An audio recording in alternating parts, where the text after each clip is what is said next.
లూకాసు వార్త 11వ అధ్యాయము 33వ వచనం నుండి కొన్ని మాటలు మనం చదువుకుందాం. లూకాసు వార్త 11వ అధ్యాయము 33వ వచనం నుండి 36వ వచనం వరకు చదువుకుందాం. యేసుక్రీస్తు ప్రభుల వారు జీవించినటువంటి కాలంలో అనేక మంది ఆయన బోధలు విన్నారు. అనేక మంది ఆయన చేసినటువంటి అద్భుతాలు చూశారు. వాటిని కొంతమంది అనుభవించారు కూడా. అయితే ఆయన బోధలు అనుసరించడానికి నిరాకరించారు ప్రజలు. ఇది మనం తెలుసుకోవాలి. ఆయన అద్భుతాలను చూశారు, ఆయన అద్భుతాలను అనుసరించారు, ఆయన బోధలు విన్నారు.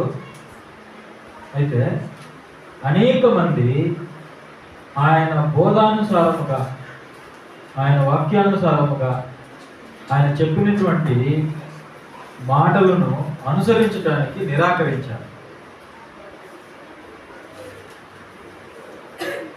వారు ఏం కోరుకున్నారు అంటే ఇంకా అద్భుతాలు కోరుకున్నారు. అద్భుతాలు చేయమని యేసుక్రీస్తు ప్రభుని డిమాండ్ చేశారు. వాళ్ళు అద్భుతాలు కోరుకున్నారు. అంటే వాళ్ళు యేసుక్రీస్తు ప్రభువుని నమ్మడానికి వాళ్ళు కోరుకున్నవి ఏంటంటే ఆయన బోధ కాదు, ఆయన చేస్తున్నటువంటి అద్భుతాలు. ఈ అద్భుతాలు వాళ్ళకు తృప్తినివ్వలేదు. ఇంకా మనం చూస్తే ఎన్నో అద్భుతాలు చూశారు. అప్పటికి ఎన్నో అద్భుతాలు చూశారు. ఆయన గాలిని గర్తించాడు, సముద్రాన్ని నిమ్మలపరిచాడు, కుష్ఠరోగంతో బాధపడుతున్న వాళ్ళను ఆయన బాగు చేశాడు, మరణించిన వాళ్ళను ఆయన లేపాడు, రోగగ్రస్తుల్ని బాగు చేశాడు. ఇలా ఎన్నెన్నో అద్భుతాలు వాళ్ళు చూసినప్పటికీ కూడా వాళ్ళు ఆయన నమ్మల. ఆయన మాటలను అనుసరించడానికి ఆయన్ని వాళ్ళు విశ్వసించాల. పైగా వాళ్ళు ఏం చేస్తున్నారంటే ఇంకా మాకు అద్భుతాలు కావాలి, ఇంకా మాకు అద్భుతాలు కావాలి, ఇంకా మాకు సూచక క్రియలు కావాలి అని ప్రభుల వారిని వాళ్ళు డిమాండ్ చేశారు. అప్పుడు యేసుక్రీస్తు ప్రభుల వారు వాళ్ళని చూసి ఏమన్నాడంటే వ్యభిచారులైన చెడ్డతరము వారు అని అన్నాడు. అంటే చూడండి, ఈ అద్భుతాలు ఎవరైతే అడుగుతున్నారో వాళ్ళు ఇంకా పాపము ద్వారా పరిపాలించబడుతున్నారు. చెప్పాలంటే వాళ్ళు ఒకవైపు అద్భుతాలు చూస్తున్నారు, అయినా కూడా ప్రభువుని వాళ్ళు నమ్మటంలా. నమ్మాలంటే వాళ్ళకి ఇంకా అద్భుతం కావాలి, ఇంకా ఇంకా అద్భుతాలు కావాలి. అంటే చూడండి, అంటే ఆయన అద్భుతాలు చేశాడు. ఆయన తాను దేవుని కుమారుడని నిరూపించుకోవడానికి, తండ్రి చేత పంపబడ్డాను అని నిరూపించుకోవడానికి, నాతో తండ్రి ఉన్నాడు అని నిరూపించుకోవడానికి, నేను ఒంటరిగా లేను, నా తండ్రి నన్ను పంపించాడు, నా దేవుని ద్వారా నేను ఇవన్నీ చేస్తున్నాను, నేను ఆయన కుమారుణ్ణి అని నిరూపించుకోవడానికి ఆయన అన్నీ చేశాడు. అవి చాలుగా చెప్పండి. ఆయన దేవుని కుమారుడని చెప్పడానికి అవి చాలదా? చాలు. అయినప్పటికీ వాళ్ళు వాటిని స్వీకరించడం లేదు. వాళ్ళు ఇంకా అద్భుతాలు అడుగుతున్నారు. ఇలా ఎవరైతే అద్భుతాలు అడుగుతున్నారో వాళ్ళని చూసి వ్యభిచారులైన చెడ్డతరం వారు సూచక క్రియ అడుగుతున్నారు. అంటే వాళ్ళు ఇంకా కూడా పాపపు స్థితిలోనే జీవిస్తున్నారు. దీన్ని బట్టి మనకేం అర్థమవుతుంది? మన జీవితంలో మనం ఎలాంటి నిర్ణయం తీసుకోవాలి అంటే అద్భుతాలు కాదు మన జీవితంలో కావాల్సింది, ఆయన వాక్యానికి మనము అప్పగించుకోవాలి. అంటే ఆయన వాక్యానుసారంగా బ్రతకడానికి మనం నిర్ణయం తీసుకోవాలి. ఇక్కడ యేసుక్రీస్తు ప్రభుల వారు ఏం చెప్తున్నారో చూడండి. ఆయన బోధ చాలా ప్రాముఖ్యం మనకు. ఆయన చేసినటువంటి అద్భుతాలు కాదు. మొదటి శతాబ్దంలో ఆయన అద్భుతాలు చేయడానికి ఒక ప్రత్యేక కారణం ఉంది. అవే ఈరోజు మన జీవితాల్లో జరుగుతాయని మనం అనుకోకూడదు. గుర్తుపెట్టుకోండి. అవి ఒక ప్రత్యేకమైనటువంటి కారణాన్ని బట్టి జరిగాయి. ఒక ప్రత్యేకమైన కారణం ఉంది. అపోస్తలులు చేసిన వాటికి, యేసుక్రీస్తు ప్రభువు వారు చేసిన వాటికి ప్రత్యేకమైన కారణం ఉంది. అదేంటో తెలుసా? ఆయన దేవుని కుమారుడని నిరూపించబడడానికి చేయబడ్డాయి.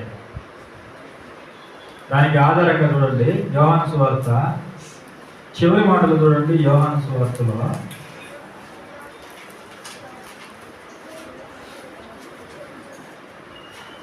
20వ అధ్యాయము 30-31 వచనం చూడండి. యోహాను సువార్త 20వ అధ్యాయము. మరియు అనేకమైన ఇతర సూచక క్రియలను యేసు తన శిష్యుల ఎదుట చేసెను. అవి ఈ గ్రంథమందు రాయబడి ఉండలేదు కానీ యేసు దేవుని కుమారుడైన క్రీస్తు అని మీరు నమ్మునట్లు నమ్మి ఆయన యందు విశ్వాసం ఉంచి జీవం పొందినట్లు అది రాయబడినో. చూడండి, యేసు దేవుని కుమారుడైన క్రీస్తు అని మీరు నమ్మునట్లును నమ్మి ఆయన నామమందు జీవము పొందినట్లును ఇవి వ్రాయబడెను.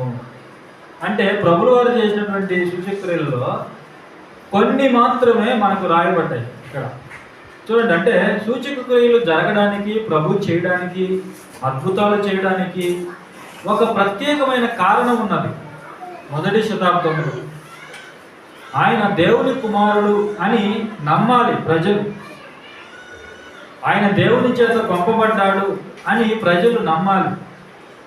మన పాపముల నిమిత్తము దేవుడు తన సొంత కుమారుడిని ఈ లోకానికి పంపించాడు అని మనం నమ్మాలి. మన కొరకు బలిగా ఆయనను పంపించాడని మనం నమ్మాలి. అందుకు వాటిని రుజువుపరచడానికి ప్రభువుల వారు స్వస్థతలు చేశాడు, అద్భుతాలు చేశాడు, మహత్కార్యాలు చేశాడు, సూచక కార్యాలు చేశాడు. ఇది ప్రభు అద్భుతాలు చేయడానికి వెనుక ఉన్నటువంటి కారణం. ఈరోజు అవే మన జీవితాల్లో జరగాలని మనం కోరుకోకూడదు. అవి జరుగుతాయని కూడా దేవుడు చెప్పలేదు. కాలానికి తగినట్లుగా దేవుడు అద్భుతాలు చేస్తాడే కానీ మొదటి శతాబ్దంలో చేసిన అద్భుతాలు ఇప్పుడు చేస్తానని చెప్పలా. ఒకవేళ అలా చేస్తే ఇప్పుడు చనిపోయిన వాళ్ళని ఏ సేవకుడైనా వచ్చి లేపగలరా? చెప్పండి. అపోస్తులు లేపారు. ఇప్పుడు ఏ పాస్టర్ అయినా వచ్చి చనిపోయిన వ్యక్తిని ఒక కుటుంబంలో, క్రైస్తవ కుటుంబంలో లేపగలరా? అవకాశం ఉందా? లేదు. ఈరోజు చాలామంది మేము అపోస్తులు చేసినట్లుగా చేస్తామని చెప్పుకుంటున్నారు. అవన్నీ కూడా పచ్చి అబద్ధాలు. అవి ప్రజలను మోసం చేయడం, అవి మనుషులను భ్రమలో ఉంచడం. మరి అపోస్తులు ఎందుకు చేశారు? అపోస్తులు యేసుక్రీస్తు ప్రభువుకి సాక్షులు. ఆయన్ని స్వయంగా వాళ్ళు చూసిన వాళ్ళు, ఆయనతో ఉన్నవాళ్ళు, ఆయనతో తిరిగిన వాళ్ళు, ఆయనకు ప్రత్యక్ష సాక్షులు వాళ్ళు. కాబట్టి మేము ప్రకటిస్తున్నటువంటి యేసుక్రీస్తు అనే ఈ వ్యక్తి ఎవరో కాదు, దేవుని కుమారుడు, ఆయన క్రీస్తు అని నిరూపించడానికి దేవుడు వాళ్ళ ద్వారా కూడా అద్భుతాలు చేశాడు. దేవుడు వాళ్ళ ద్వారా కూడా అద్భుతాలు, ఇంచుమించుగా యేసుక్రీస్తు ప్రభువుల వారు చేసిన అద్భుతాలే వాళ్ళు చేశారు. అంత స్థాయికి వాళ్ళు చేరుకోకపోయినా అలాంటివే చేశారు. అలాంటివే చనిపోయిన వాళ్ళని లేపారు. అయితే వీళ్ళ జీవితాల్లో, అపోస్తుల జీవితాల్లో గాలిని గద్దించి సముద్రాన్ని నిమ్మలపరిచినట్లుగా లేదు. అలాంటి అద్భుతం వాళ్ళు చేయాల. అధికారంతో కూడుకున్న అద్భుతాన్ని వాళ్ళు చేయాల. అలాగే 5 రొట్టెలు 2 చేపలు 1000 మందికి పంచిపెట్టిన ఇలాంటి సూచక్రియలు కూడా అపోస్తులు చేయాలి. అయితే కొన్నింటిని యేసుక్రీస్తు ప్రభువుల వారు చేసిన వాటికి సారూప్యముగా ఉన్న వాటిని కొన్ని చేశారు. ఎందుకు చేశారంటే యేసుక్రీస్తు ప్రభు దేవుని కుమారుడని నిరూపించడానికి. నిరూపణ జరిగిందా లేదా? జరిగింది. ఇప్పుడు మనం ఏం చేయాలి? ఇప్పుడు దాన్ని నమ్మాలి. నమ్మకుండా నా జీవితంలో కూడా అద్భుతం జరిగితేనే నేను ఆయన నమ్ముతాను అంటే అది సరి అయినటువంటి నమ్మకము కాదు. ఆ రోజు వాళ్ళ జీవితాలు కూడా వాళ్ళు ఇంకా డిమాండ్ చేస్తున్నారు. మాకు ఇంకా అద్భుతాలు కావాలి, మాకు ఇంకా సూచక క్రియలు కావాలి. అలాంటి వాళ్ళకి యేసు ప్రభు చేశాడా? చేయలే. నేను దేవుని కుమారుడిని నమ్మడానికి నేను చేసినవి చాలు అన్నాడు. పైగా అలాంటి వారితో విచారులైన చెడ్డతరపు వారు అని అన్నాడు. దీన్ని బట్టి మన జీవితంలో మనం ఏం నేర్చుకోవాలంటే, భౌతికమైనటువంటి అద్భుతాలు మన జీవితంలో జరగడం కంటే, అలాగని దేవుడు మన జీవితంలో అద్భుతం చేయడని నేను చెప్పను. ఎందుకంటే ఖచ్చితంగా దేవుడు ఆ కాలాన్ని బట్టి అద్భుతాలు కూడా చేస్తారు. కాలాన్ని బట్టి. అలాగని చనిపోయిన వాళ్ళని లేపాలి అని మనం ఆశించకూడదు. ఆశలకు కూడా హద్దులు ఉంటాయి అని అంటారు కదా పెద్దలు. మన జీవితంలో మనకి ఏది అవసరమో అది ఖచ్చితంగా దేవుడు ఆయన చిత్తం అయితే, ఆయన అనుకుంటే, మనం ఆయన చిత్తంలో ఉంటే ఆయన చిత్తానుసారముగా మనం వెళుతుంటే మనకి ఏది కావాలో దేవుడు దాన్ని మనకి ఇస్తాడు. ఆయన సిద్ధం చేసి ఉంచాడు చెప్పాలంటే. కాబట్టి ఇక్కడ మనము నేర్చుకోవాల్సింది ఏంటంటే, నా జీవితంలో ఇలాంటి భౌతికమైన శరీర సంబంధమైన అద్భుతాలు జరిగితేనే దేవుడిని నమ్ముతాను, దేవుని ఎదురుకు వస్తాను. ఒకవేళ అలా వచ్చినా కూడా వాళ్ళు ఎక్కువ కాలం నిలబడలేరు. వాళ్ళు శ్రమలు, ఇబ్బందులు అలాంటివి వచ్చినప్పుడు వాళ్ళు నిలబడలేరు. ఎందుకంటే వాళ్ళు వచ్చింది వాక్యాన్ని అనుసరించడానికి కాదు, అద్భుతాల కోసం. వాళ్ళు వచ్చింది దేనికి? అద్భుతాలు అనుభవించడానికి, అద్భుతాలను చూడటానికి, వాక్యాన్ని అనుసరించడానికి కాదు. అపోస్తుల జీవితాల్లో ఏ అద్భుతమైన జరిగిందా చెప్పండి? ఏ అద్భుతమైన? అపోస్తుల జీవితాల్లో వారి శరీరానికి కావాల్సినవి ఏవి కూడా వాళ్ళకి జరగల, కానీ వాళ్ళు నమ్మారు. కొన్ని జరిగాయి అనుకోండి, అయినా వాళ్ళ వ్యక్తిగత జీవితాలకు ఏవి కూడా జరగలేదు. పేతురు గారి ఇంట్లో వాళ్ళ అత్త జ్వరంతో ఉన్నప్పుడు ప్రభు బాగు చేశాడు. తర్వాత కనానులో వివాహములో అద్భుతం చేశాడు యేసుక్రీస్తు. ప్రభు చేసినటువంటి అద్భుతాలను బట్టి అపోస్తలులు నమ్మారు. అలాగని మిగతా ప్రజలలాగా వాళ్ళు లేరు, గుర్తుపెట్టుకోండి. మిగతా వాళ్ళు కూడా యేసుక్రీస్తు ప్రభుల వారు చేసినటువంటి అద్భుతాలు చూశారు, నమ్మారు. వాళ్ళు కూడా నమ్మారు, కొంతకాలం నమ్మారు. అయితే ఎప్పుడైతే యేసుక్రీస్తు ప్రభుల వారు ఈ శరీర సంబంధమైనటువంటి బోధను చూపిస్తూ ఆధ్యాత్మికతలోనికి వాళ్ళు నడిపిస్తున్నాడో అప్పుడు దూరం అయ్యారు ప్రజలు. అప్పుడు దూరం అయ్యారు. చూడండి, ఉదాహరణకి కొన్ని విషయాలు చెప్తాను చూడండి. 5 రొట్టెలు 2 చేపల్ని 5,000 మందికి పంచాడా లేదా? పంచాడు. భౌతికంగా అద్భుతం చేశాడు. ఆ అద్భుతాన్ని బట్టి వాళ్ళందరూ ప్రభువుని వెతుక్కుంటూ వస్తున్నారు. ఎందుకు వెతుక్కుంటూ వస్తున్నారంటే, ఆయన దగ్గరికి వెళితే మనకి ఉచిత భోజనం. ఆయన 5 రొట్టెలను 2 చేపలను 1000 మందికి పంచిపెట్టాడు. కాబట్టి మన ఆకలి తీరుస్తాడు అనే ఉద్దేశంతో ఆయన్ని వెతుక్కుంటూ, ఆయన కనబడకపోతే ఆయన వెతుక్కుంటూ వస్తున్నారు.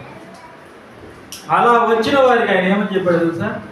నేను నిజమైన జీవాహారాన్ని అని చెప్పాడు. అప్పుడు ప్రజలు నమ్మారా చెప్పండి? ముందు శరీర సంబంధమైన అద్భుతం చేశాడు, ఆహారం పెట్టాడు వాళ్ళకి. తర్వాత వాళ్ళని ఆధ్యాత్మిక జీవితంలోనికి, అంటే ప్రభు ఎందుకు వచ్చాడో తాను ఎవరో చెప్పుకునే ప్రయత్నం చేశాడు. దానికి ప్రజలు వ్యతిరేకత చూపించారు. దానికి చూడండి, తర్వాత మీరు ఈ రొట్టెని తిని నా మాంసాన్ని తిని నా రక్తాన్ని త్రాగితేనే మీకు నిత్య జీవము అన్నాడు. దానికి ముందు అద్భుతం చేశాడు. ఇదే 5,000 మందికి ఆహారాన్ని పంచిపెట్టి అద్భుతం చేశాడు. తర్వాత నిదానంగా వాళ్ళకి ఏం చెప్పాడంటే, నా యొక్క శరీరము నిజమైన ఆహారము, నా యొక్క రక్తము నిజమైన పానీయము అన్నాడు. అప్పుడు అక్కడ ఏం జరిగింది? అప్పుడు వివాదం జరిగింది. వాళ్ళు అనేకులు యేసుక్రీస్తు ప్రభువుని విడిచిపెట్టేశారు. 6వ అధ్యాయంలో యోహాను సువార్త. అనేక మంది విడిచిపెట్టి వెళ్ళిపోయారు. అంటే మీరు చూడండి, ప్రజలు దేని మీద దృష్టి కేంద్రీకరిస్తున్నారు? ప్రభువు దగ్గరికి ఎందుకు వస్తున్నారు? ఆయన ఎందుకు వచ్చాడో దాన్ని తెలుసుకొని ఆయన వాక్యానుసారంగా నడవడానికి వస్తున్నారా?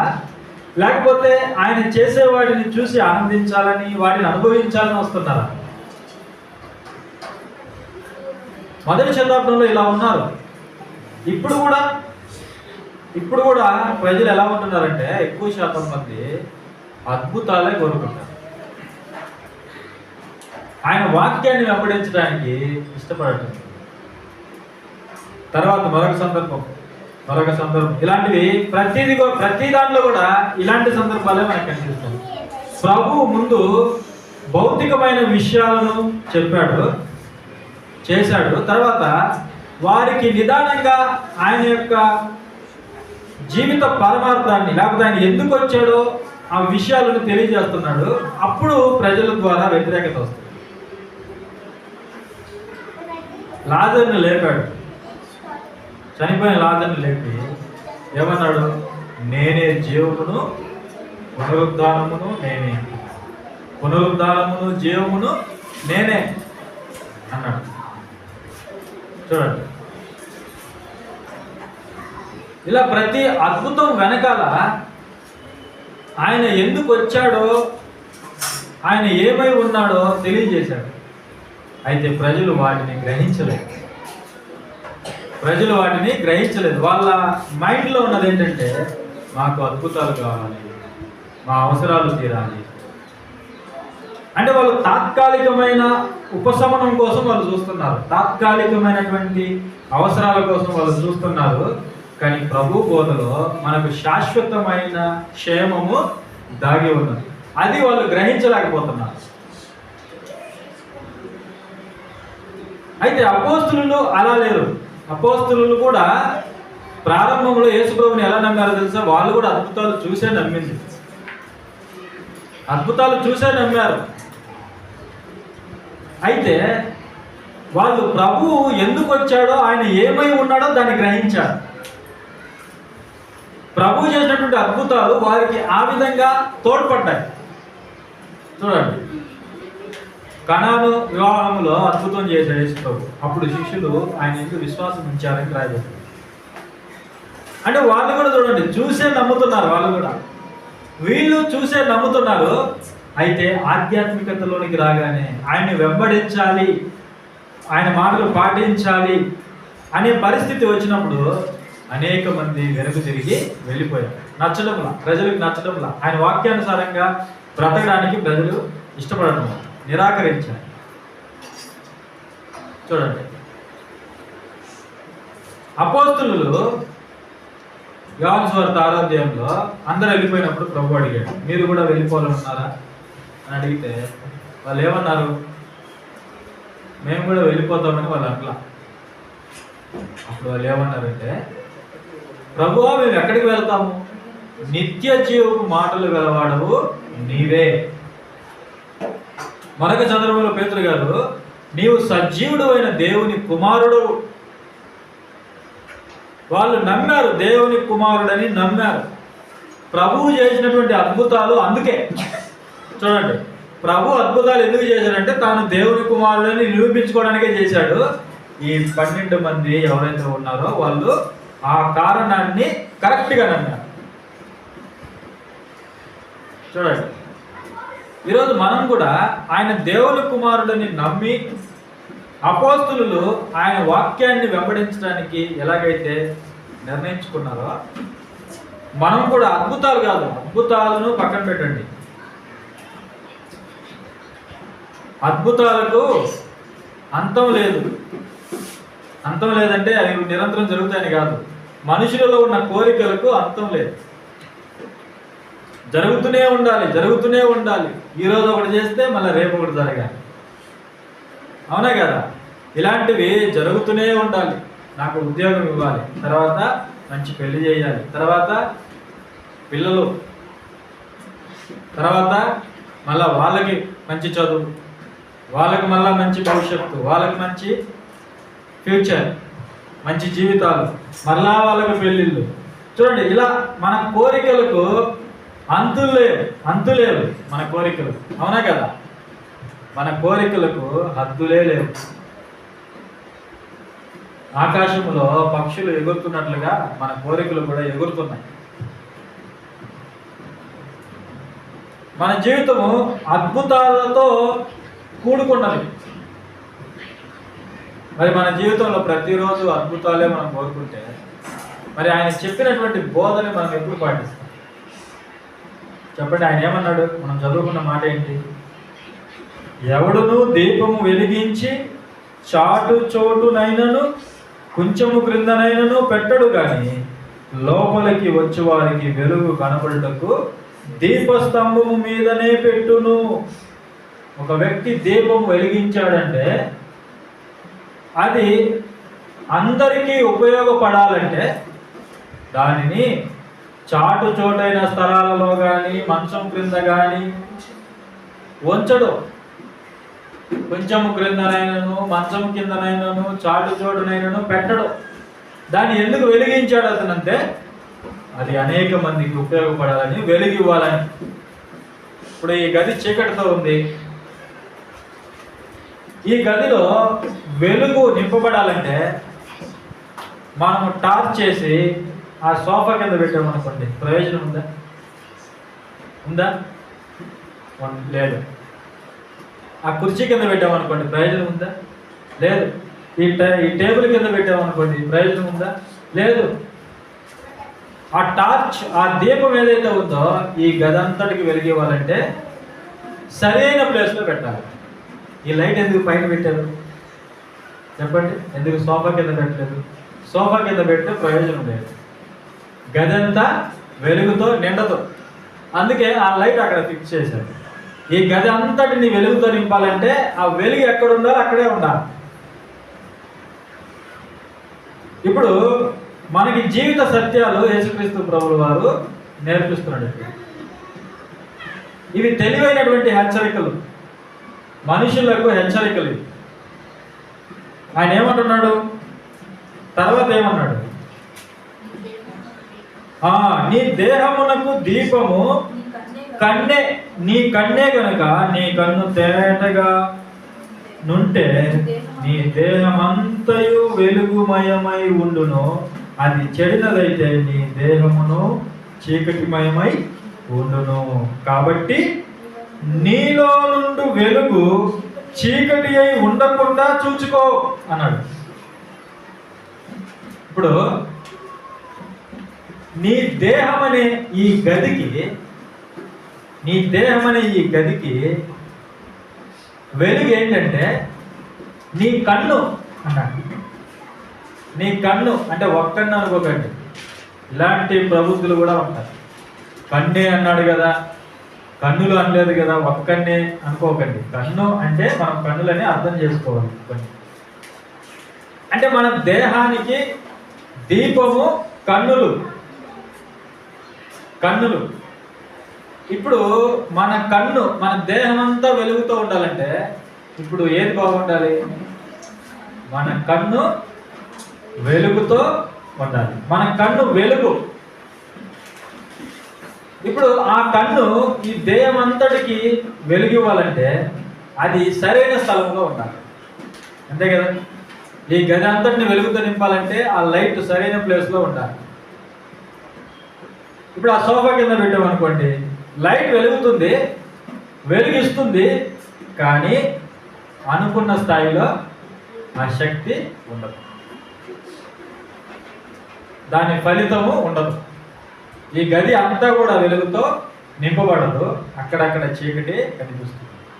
అదే ఆ లైట్ పైన పెట్టామనుకోండి, గది అంతటిని వెలుగుతో నింపేస్తుంది. కాబట్టి ఇప్పుడు ఈ దేహానికి నీ కన్ను దీపం. ఈ కన్ను సరిగా ఉండాలి అంటున్నాడు యేసుక్రీస్తు ప్రభు. ఈ కన్నుని చీకటి కాకుండా చూసుకోవాలి. నీ పని ఏంటి?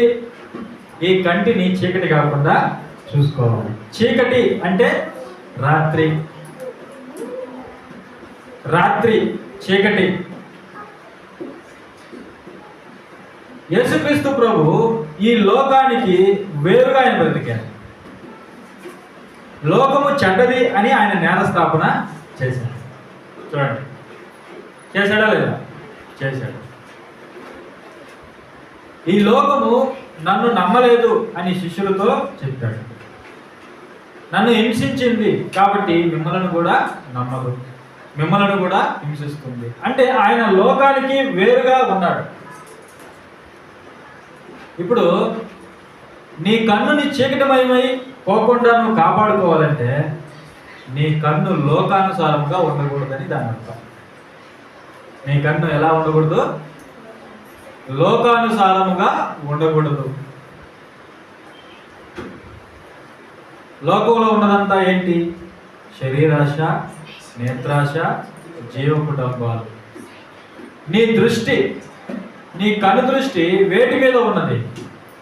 లోక సంబంధమైన వాటి మీద ఉన్నదా? అయితే నీ కన్ను ఇంకా చెడిపోయిన స్థితిలో ఉన్నది. నీ కన్ను చీకటితో ఉన్నది కాబట్టి, నీ దేహానికి నీ కన్నే దీపం కాబట్టి, ఆ దీపం పగిలిపోయింది కాబట్టి ఇప్పుడు ఈ దేహం కూడా ఎలా ఉంటుంది? చీకటితో ఉంది. నీవు లోకానుసారుడుగా ఈ లోకాన్ని చూస్తున్నట్లయితే నీ దేహం కూడా ఏమైంది? చీకటితో ఉన్నది. అలా కాకుండా నీవు చూసుకోవాలి. అలా కాకుండా నువ్వేం చేయాలి? చూసుకోవాలి. ఇప్పుడు ఈ లైట్ ఉంది. ఈ లైట్ వెలిగినంతసేపు ఈ గదికి వెలుగు ఉంటుంది, అవునా కదా? అలాంటప్పుడు మనం ఏం చేయాలి? అది నిరంతరం వెలుగుతూ ఉండాలంటే మనం ఏం చేయాలి? పవర్ పోకుండా చూసుకోవాలి, అంతేనా కదా? పవర్ కట్ అయింది అనుకోండి, ఇక్కడ లైట్ పనిచేయదు. చూడండి, ఇప్పుడు మన బాధ్యత ఏంటి? అందుకే పెద్ద పెద్ద మీటింగ్ జరుగుతున్నప్పుడు ఈ పవర్ పోతుంది అని అనుకున్నప్పుడు జనరేటర్ పెట్టుకుంటాం. పవర్ పోయిన వెంటనే జనరేటర్ ఆన్ చేసుకుంటాం, అవునా కదా? అంటే ఇప్పుడు మన బాధ్యత ఏంటి అంటే ఆ లైట్ నిరంతరం వెలిగేటట్టుగా ఉండాలి. అంటే పవర్ కట్ కాకుండా మనం చూసుకోవాలి, కరెంట్ పోకుండా చూసుకోవాలి. ఇప్పుడు ఈ దేహము నిరంతరము వెలుగుతూ ఉండాలంటే మన కంటిని నిరంతరము వెలుగుతో నింపుకోవాలి. ఏ వెలుగు ఇది? ఏ వెలుగు? ఇప్పుడు ప్రభు ఏమన్నాడు? 5 రొట్టెలు 2 చేపలు 5,000 మందికి పెట్టి జీవాహారం నేనే అన్నాడు. జీవాహారము నేనే అన్నాడు. లాజరును లేపి పునరుద్ధానమును జీవమును నేనే అన్నాడు. ఇప్పుడు మనం వీటి రెండిట్లో ఏది తీసుకోవాలి? 5,000 మందికి పంచిపెట్టింది తీసుకోవాలా, లేకపోతే నేనే నిజమైన ఆహారము అనేది తీసుకోవాలా? నేనే జీవాహారము అనేది తీసుకోవాలా? నేనే జీవాహారం అనే మాట మనం తీసుకోవాలి. అది మనకు ప్రాముఖ్యం. అద్భుతం వెనుకున్న రహస్యం అదే. లాజరును లేపాడు, జీవమును పునరుద్ధానమును నేనే అన్నాడు. ఇప్పుడు మనం ఏ మాట తీసుకోవాలి? ఈ మాటే తీసుకోవాలి. పునరుద్ధానమును జీవమును నేనే అనే మాట మనకు ప్రాముఖ్యం. అది నిరూపించుకోవడానికి అక్కడ లాజరును లేపాడు ఆయన. దాని ద్వారా ఏం చూపిస్తున్నాడు?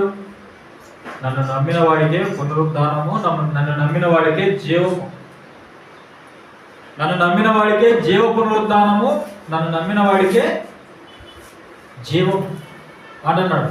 అది మనకు ప్రాముఖ్యం. ఇప్పుడు నీ దేహానికి నీ కన్ను వెలుగు, నీ దేహానికి దీపము నీ కన్ను. మరి ఈ కంటికి దీపము ఎవరు? మరి ఈ కన్ను నిరంతరము వెలుగుతో నింపబడాలంటే ఒక వెలుగు ఉండాలి కదా, పవర్ ఉండాలి కదా. ఆ పవర్ ఎవరు? యేసు ప్రభు ఏమన్నాడు? మీకు బైబిల్ చదివిన అనుభవం ఉంటే మీకు మైండ్లో రావాలి. యేసు ప్రభు చెప్పిన మాటలు మీకు రావాలి. ఏం చెప్పాడు ఆయన? చెప్పండి. నేను లోకమునకు వెలుగును అన్నాడు. చూడండి, నేను లోకానికి వెలుగు అన్నాడు. ఆయన నిజమైన వెలుగు. ఆయన మామూలు వెలుగు కాదు. థామస్ అల్వా ఎడిసన్ కనిపెట్టిన వెలుగు కాదు ఆయన. చూడండి, ఆయన నిజమైన వెలుగు. ఈ లోకాన్ని వెలుగుతో నింపిన అసలైన వెలుగు.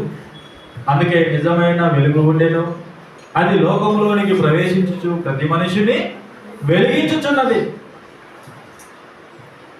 ఆయన గురించి ప్రకటించిన యోహాను నిజమైన వెలుగు కాదు.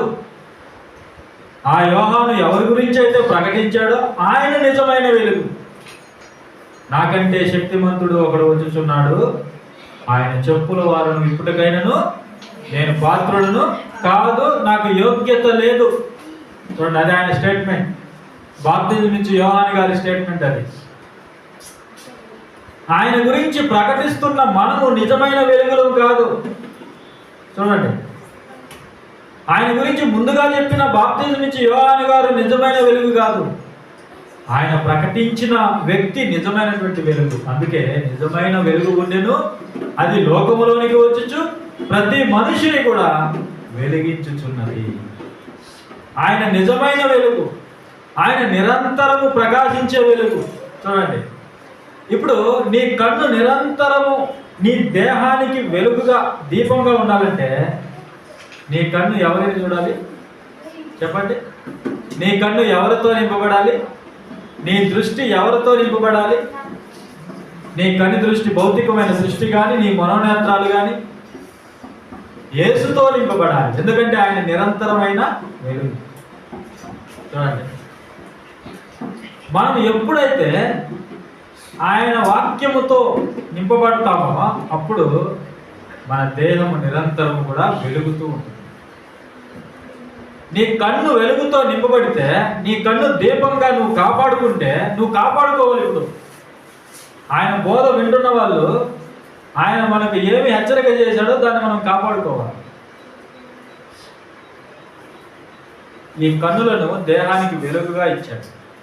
ఇప్పుడు వాటిని వెలిగించి అలాగే ఆరిపోకుండా చూసుకోవడము నీ బాధ్యత. చూడండి, నీ బాధ్యత అది. అప్పుడు నీ దేహం అంతా కూడా వెలుగుమయమై ఉంటుంది. ఈరోజు ఇక్కడ ఈ లైట్ ఉంది కాబట్టి మనం అంతా ఇక్కడ ఉన్నాం, అంతేనా కదా?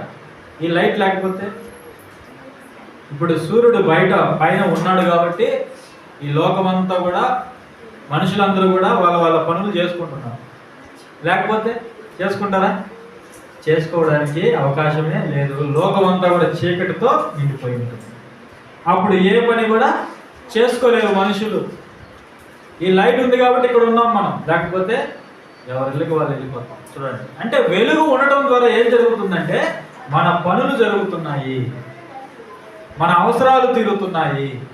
అంటే ఈ వెలుగు మనకు ఉపయోగకరంగా ఉంది.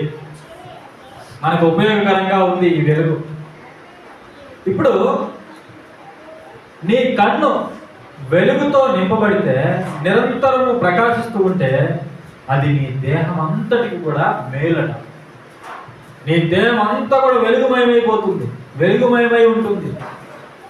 అంటే ఈ వెలుగు ద్వారా నీవు నీ జీవితాన్ని సరైనటువంటి క్రమంలో ఉపయోగించుకుంటావు. నీ దేహాన్ని సరైనటువంటి క్రమంలో నీవు ఉపయోగించుకుంటావు. చీకటిలో ఎక్కువగా ఏం జరుగుతాయి? నేరాలు జరుగుతాయి. చీకటి గల ప్రదేశాలలో ఎక్కువగా నేరాలు జరుగుతాయి.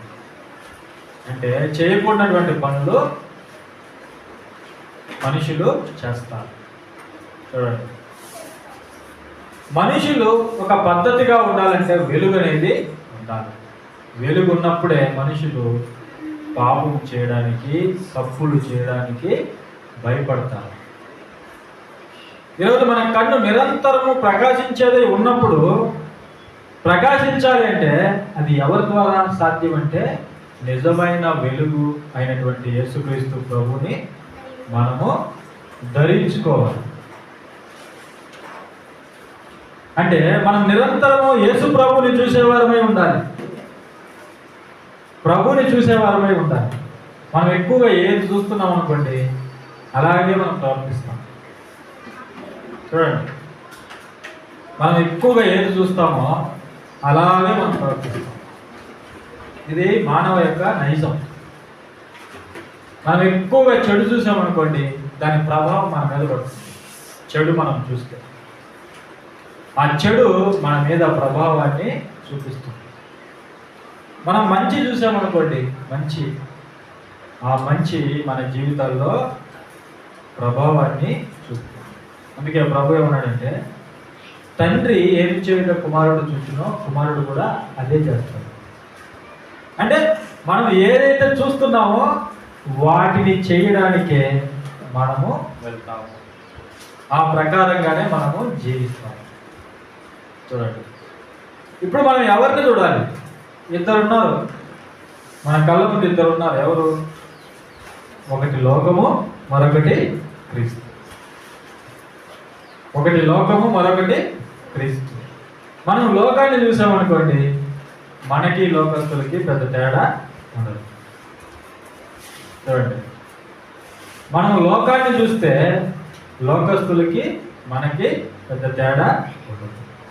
మనం క్రీస్తును చూస్తే క్రీస్తు యొక్క స్వభావము మనలోనికి వస్తుంది. ఆయన్ని మనం చూస్తే, ఆయన్ని మనం అబ్జర్వ్ చేస్తే, ఆయన్ని మనం గమనిస్తే ఆయన లక్షణాలు మనలోనికి వస్తాయి. అదే ప్రభు ఇక్కడ చెప్తున్నాడు. చూడండి ఏమన్నాడు, 36వ వచనంలో, ఏ భాగమైనను చీకటి కాక నీ దేహము వెలుగుమయమైతే దీపము తన కాంతి వలన నీకు వెలిగించినప్పుడు ఎలాగుండునో అలాగూ దేహమంతయు వెలుగుమయమై ఉండును. చూడండి, ఒక కాంతి వలన నీకు వెలుగించినప్పుడు ఎలా ఉండునో, ఒక వెలుగున్నప్పుడు నీకెంతో సంతోషం, నీకెంతో ఆహ్లాదం, అది మంచిదని నీకు అనిపిస్తుంది, అవునా కదా? అప్పుడు నీ స్థితి ఎలా ఉంటుందో, నీ కన్ను కూడా వెలుగుతో నింపబడితే నీ దేహానికి కూడా అలా ఉంటుంది. మంచి వాతావరణంతో నీ దేహము నింపబడుతుంది. నీ కన్ను ప్రభువుని చూసినట్లయితే, నీ కన్ను వాక్యాన్ని చూసినట్లయితే వెలుగుతో నింపబడుతుంది. ఆ తర్వాత వెలుగుతో నింపబడినటువంటి నీ కన్నులు నీ దేహానికి వెలిగిస్తాయి. దేహంలో ఉన్న ప్రతి అవయవానికి కూడా వెలిగిస్తాయి. ప్రతి అవయవము కూడా వెలుగుతో నింపబడుతుంది. అప్పుడు ఈ ప్రతి అవయవాన్ని ఎలా వాడాలో నీకు అర్థమవుతుంది. ప్రతి అవయవం ఎలా వాడాలో మనకి అర్థమవుతుంది. ప్రభు అని చెప్తున్నాడు. చివరిగా ఒక మాట చూసుకొని మనం ముగించుకుందాం. యోహాను సువార్త 8వ అధ్యాయము 12వ వచనం చూడండి. మరలా యేసు, నేను లోకమునకు వెలుగును, నన్ను వెంబడించేవాడు చీకటిలో నడవక జీవపు వెలుగు కలిగి ఉండునని వారితో చెప్పాను. చూడండి ప్రభువుగా, నేను లోకానికి వెలుగు, ఆయన నిజమైన వెలుగు. ఆయనలో చీకటి ఎంత మాత్రమును లేదు. చీకటి అంటే పాపపు ఛాయలు, పాపము, లోకము ఆయనలో లేదు. ఆయన లోకానికి సంబంధించిన వాడు కాదు. ఆయన ఏమన్నాడు? నేను లోక సంబంధిని కాను అన్నాడు. మీరు కూడా అంతే అన్నాడు. గుర్తుపెట్టుకుని, ఆయనకి మాత్రం సంబంధించింది కాదు. మీరు కూడా ఈ లోక సంబంధులు కాదు. మీరు లోకంలో ఉంటారు కానీ లోక సంబంధులు కాదు. అంటే వాళ్ళ క్రియల వల్లే మన క్రియలు ఉండకూడదనే కదా దాని భావం. ఆలోచించేది. మనం లోకంలోనే ఉంటాము కానీ లోకస్తులము కాదు. నీవు రాజువా అన్నాడు పిలాతు. నీవన్నట్టే అన్నాడు. నీవన్నట్టు నేను రాజునే అన్నాడు. కానీ నా రాజ్యము ఈ లోక సంబంధమైనది కాదు. చూడండి, ఆయన కూడా రాజే కానీ ఆయన రాజ్యము ఈ లోక సంబంధమైనది కాదు. ఆయన ఈ లోక సంబంధమైన రాజు కాదు. నీవన్నట్టు నేనే. నీవు దేవుని కుమారుడువా? అవును, నీవన్నట్టే అన్నాడు. ఆయన దేవుని కుమారుడు, ఆయన దేవుడు, ఈ లోకానికి సంబంధించిన వాడు కాదు. ఆయన మనిషిగా వచ్చాడు కానీ ఆయన మనిషి కాదు. చూడండి, మనం మనుషులం కాబట్టి మనలను నిత్య జీవంలోనికి ప్రవేశింపజేయడానికి, మన పాపాలు తీయడానికి ఆయన మన స్వరూపంలోనికి వచ్చాడు కానీ ఆయన మనం కాదు. మన వలె మనిషి కాదు. ఆయన నరుడు కాదు. చూడండి, ఆయన దేవుని కుమారుడు, ఆయన దేవుడు, దేవుని కుటుంబములో వ్యక్తి. ఆయన పరలోక వాసి, ఆయన పరలోక వాసి. చూడండి, ఆయన భూమి మీద జీవించినా కూడా ఆయన నిజమైన జీవితాన్ని జీవించాడు. పరలోక సంబంధమైన జీవితాన్ని ఆయన జీవించాడు. అదే మనకు కూడా నేర్పించాడు. మీరు లోక సంబంధులుగా ఉండకూడదు. మీరు లోకంలో ఉంటారు కానీ లోక సంబంధులుగా ఉండకూడదు. నన్ను వెంబడించేవాడు చీకటిలో నడవక జీవపు వెలుగు కలిగి ఉంటాడు. ఆయన్ని వెంబడించే వారిలో ఏముంది? జీవం ఉంది. ఆయన్ని వెంబడించిన వానికి ఏముంది? తీర్పు పునరుద్ధానము ఉన్నది. ఇది మనుషులు రేపు ఎదుర్కోవాలి. దీన్ని ఎదుర్కోవాలి మనుషులు. కాబట్టి దానిలో పడకుండా, తీర్పు పునరుద్ధానంలోనికి వెళ్ళకుండా మనుషులు భూమి మీదే సరి చేసుకోవాలి. వాళ్ళ యొక్క జీవితాలని సరి చేసుకోవాలి. సరి చేసుకోవాలంటే మనం దేన్ని చూడాలి? ఎవరిని చూడాలి? మనం క్రీస్తుని చూడాలి. మన నేత్రాలు ఎవరిని చూడాలి? క్రీస్తుని చూడాలి.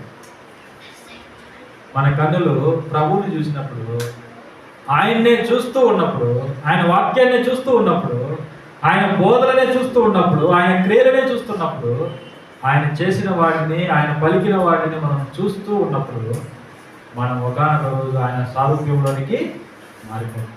చూడండి, అది దేవుడు మన జీవితంలో కోరుకుంటున్నాడు. కాబట్టి మన జీవితంలో మనము ప్రారంభంలో చూసినట్లుగా భౌతికమైనటువంటి అద్భుతాలను కోరుకునేవారుగా కాకుండా ఆయన వాక్యాన్ని వెంబడించడానికి మనం ఒక మంచి తీర్మానాన్ని తీసుకోవాలి. అలా మనం చేసినట్లయితే ఒకనొక రోజు ఆయన మెచ్చే జీవితము, ఆయన నచ్చే జీవితము మనం జీవిస్తాం. అలా జీవించడం ద్వారా నిత్య జీవాన్ని మనము స్వతంత్రించుకుంటాం. కాబట్టి ఈ సందేశం మీకు అర్థమైందని నేను భావిస్తూ, ప్రభు చిత్తమైతే మరొక సందేశంతో మనం కలుసుకుందాం. తలంచుకున్నట్లయితే చిన్న ప్రార్థన చేస్తాం.